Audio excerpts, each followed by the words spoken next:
তো হ্যালো বন্ধুরা, তো আবার একটা নতুন ভিডিও নিয়ে চলে আসলাম তোমাদের সামনে। তো এই ভিডিওতে আলোচনা করতে চলেছি ইস্ট বেঙ্গল ক্লাবকে নিয়ে। তো অবশেষে ইস্ট বেঙ্গল ছেড়ে একজন ভারতীয় প্লেয়ার লোন ডিলে জামশেদপুর এফসিতে যোগ দিচ্ছে। তো কোন প্লেয়ার, তো তোমাদেরকে এই ভিডিওতে বলবো। 2 নম্বর যে আপডেটটা দেবো তোমাদেরকে, গুরুত্বপূর্ণ আপডেট রিচার্ড সেলিসকে নিয়ে। তো ভিডিওটা কিন্তু গুরুত্বপূর্ণ হতে চলেছে, তো পুরো ভিডিও দেখার জন্য কিন্তু অনুরোধ রইল তোমাদের কাছে। আর ভিডিও ভালো লাগলে অবশ্যই একটা লাইক করে চ্যানেলটাকে সাবস্ক্রাইব করে দিও ইস্ট বেঙ্গলের সমস্ত রকম আপডেট পাওয়ার জন্য। তো ইন্ডিয়া ভার্সেস মালদ্বীপ, তো যে ম্যাচটা হলো, তো সেই ম্যাচে কিন্তু ইন্ডিয়া কিন্তু জিতলো 3-0 গোলে। তো প্রথম গোল করেছে রাহুল বেকে, 2 নম্বর গোল করেছে লিস্টন গোলাসো, 3 নম্বর গোল করেছে ক্যাপ্টেন সুনীল ছেত্রী। তো সুনীল ছেত্রী কিন্তু আবারও কিন্তু প্রমাণ করলো যে সুনীল ছেত্রী একজন ভালো মানের স্ট্রাইকার। তো আবারও কিন্তু সেটা কিন্তু প্রমাণ কিন্তু করলো।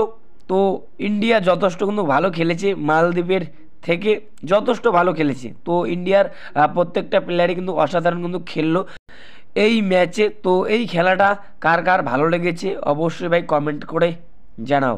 তো এবার যেটা আপডেট দিব তোমাদেরকে, গুরুত্বপূর্ণ আপডেট। তো ইস্ট বেঙ্গল ক্লাব ছেড়ে জামশেদপুর এফসিতে কিন্তু যোগ দিচ্ছে একজন প্লেয়ার লোন ডিলে।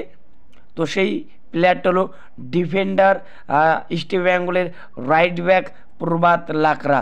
তো প্রভাত লাকড়াকে তো তোমরা সকলেই চেনো। তো এই প্রভাত লাকড়া এই মরশুমে ইস্ট বেঙ্গলের জার্সি গায়ে একদমই কিন্তু বাজে খেলেছে। তো যে কটা ম্যাচ খেলেছে একদমই কিন্তু বাজে খেলেছে। তো যারা যারা খেলা দেখেছো এই প্রভাত লাকড়া, তো তোমরা সকলেই জানো যে কীরকম খেলেছে এই মরশুমে। একদমই কিন্তু বাজে খেলেছে ইস্ট বেঙ্গলের ডিফেন্সে।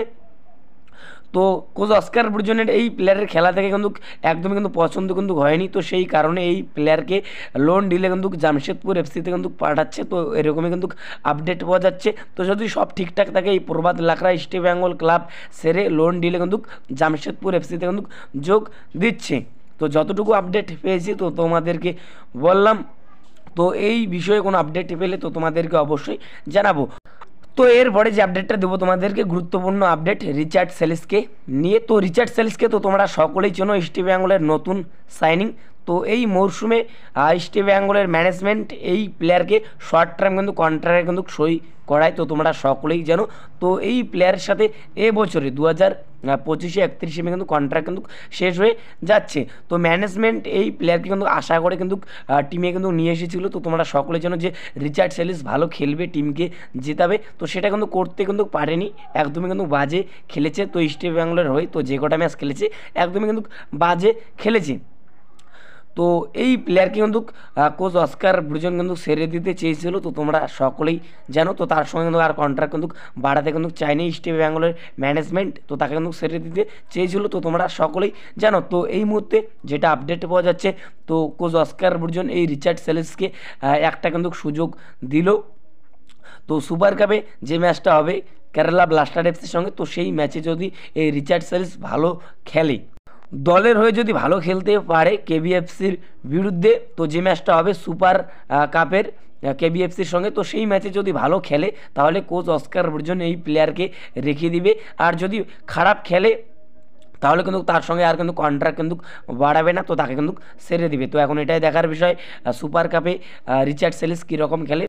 তো এখন এটাই দেখার বিষয়। তো এই ভিডিওতে তোমাদেরকে এতটুকুই বলার ছিল। তো যতটুকু আপডেট পেয়েছি তো তোমাদেরকে বললাম।